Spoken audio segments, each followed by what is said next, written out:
Mga kachamba, meron po akong isi-share sa inyo na experience ngayon, no? Meron po tayong unit ngayon na Lexus na EX model 3, ano mo lang ito? Lexus ES 350 na mga kachamba. Ang customer state po, customer problem, yung problema ng customer pumunta rito, engine vibration, misfire.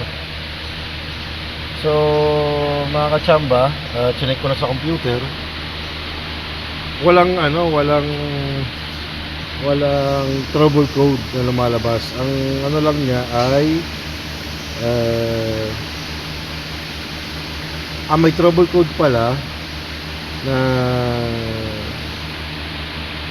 about sa rough idling ang lumalabas ng mga kachamba. So mamaya i-post ko na lang sa video yung trouble code niya.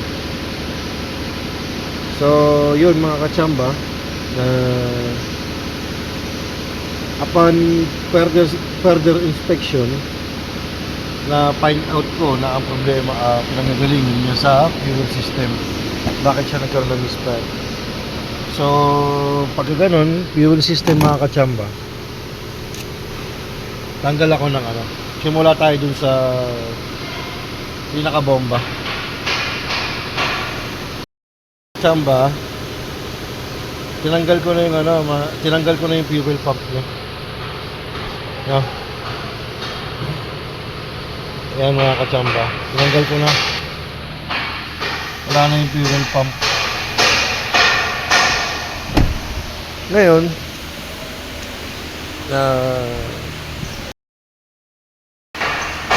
ito yung fuel pump niya mga kachamba, na tanggal ko na. No, fuel pump, yung pinaka-motor. Tapos yung yung pinaka-filter niya, ito. Nung tinanggal ko mga kachamba, yan ang lumabas ng gasolina niya. No, dumi na po mga kachamba. Ang model po pala nito mga kachamba, 2024. Mga kachamba, 2024 model siya. Tapos ang mileage niya ay nasa 179,700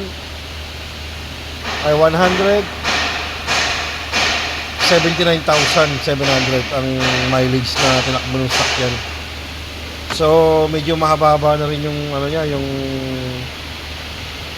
mileage niya sa loob ng isang taon. So gamit na gamit siya mga kachamba, So explain ko lang po sa inyo bakit kung ano yung system na meron itong Lexus na to mga kachamba. Ang system nito sa fuel system niya mga kachamba ay tinatawag na hybrid injection. No. So dalawa po 'yun, kumbaga dalawang injectors na po siya. Ang dalawang system na po ng injector ang nakalagay sa kanya ng mga kachamba. Ano po ba ang ibig sabihin ng hybrid na injection system na sinasabi?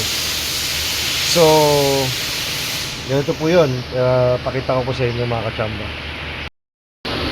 So ito yung mga kachamba, Lexus na makina ng Lexus na ES 350 370, no? 350 370. So basta yun na mga kachamba. Bali ito po yung niya, V6 engine po ito. Hindi po, wala pong turbo. Bali ito yung intake niya. Dito po nakalocate yung yung mga injectors. Kabilaan po yan, magkabilaang side. So bali po ang injector nito mga kachamba, 12 piraso na po.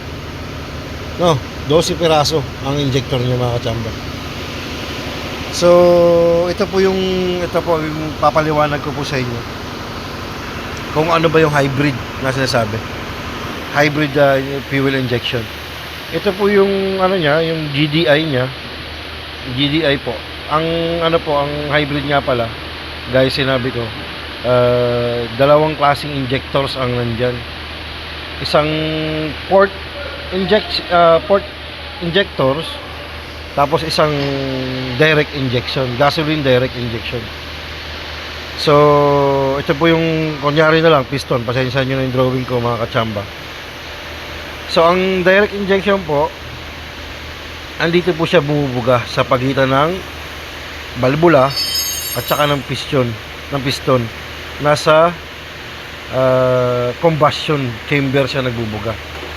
Tapos, ang normal po o yung port fuel injectors, nasa ibabaw naman po ng balbula nagbubuga.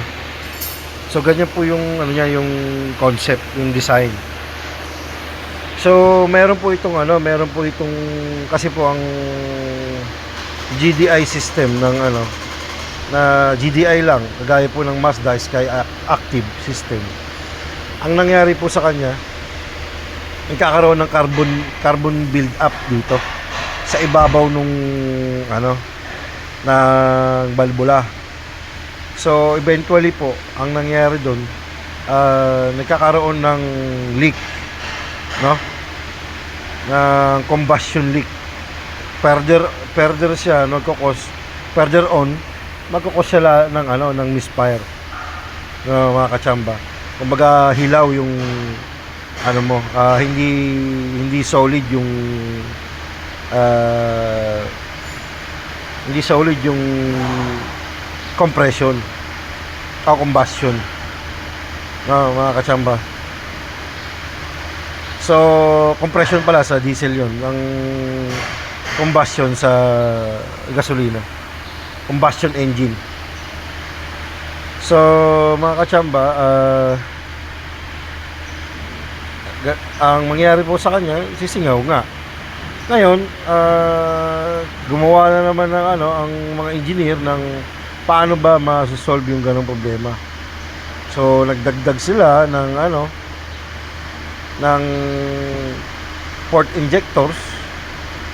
Tapos yun yung constant na nagbibigay, nag-wash out ng carbon build up doon sa PCB, yung positive crankcase ventilation, no, mga kachamba, yung PCB natin.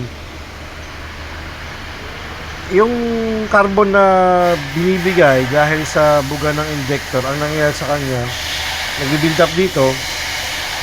So ang nagmi-mitigate nun, mga kachamba, itong port injectors. So lagi niyang nililinisan ito, no? So may pros and cons, mga kachamba, yung ganong So ginawa nila ng paraan na yung pros and cons ng GDI na engine, GDI lang, nilagyan nila ng ganito, mga kachamba. So paano ba magtrabaho yan, mga kachamba? Ang nangyari niya kasi, mga kachamba, ang GDI kasi maganda, may cooling effect siya sa engine, no? Tapos ang downside niya lang, nagkakaroon ng carbon build up sa balbula, and then eventually maglilid sa'yo sa premature na combustion, no? Kumbaga singaw, no, mga kachamba. So ito po yung ito po yung ginawa nilang design na para ma-solve yung problema. Ngayon, dahil sa madumi na yung filter, mga kachamba, ang nangyari, pwedeng magbara itong GDI or itong FPI na injectors, no? So yun lang, mga kachamba, na idea ko na bakit siya nagka-problema. Mileage niya mataas na, 2024 model siya, pero ang mileage niya nasa almost 200,000 na. Hindi pa siya nagpapalit ng filter. Kita naman natin kanina doon sa video na madumi na talaga mga kachamba. So, yung mga ganito po, i-maintain lang natin ng maayos, magiging okay po siya. Maganda po pala ang GDI kasi kumbaga maximum siya power. Ito po, nagbe-benefit ka dito, talagang ibibigay sa iyo yung power na gusto mo. Kasi ikaw ba naman na 12 na injector mo. Diba? Minsan po, ang may ibang sasakyan, may design na pagka naka-minor, ito lang ang gumagana. No? Pero pagka matuloy ng takbo mo, dalawa na sila. Na-maximize niya yung yung power na gusto mo. So, yun lang mga kachamba.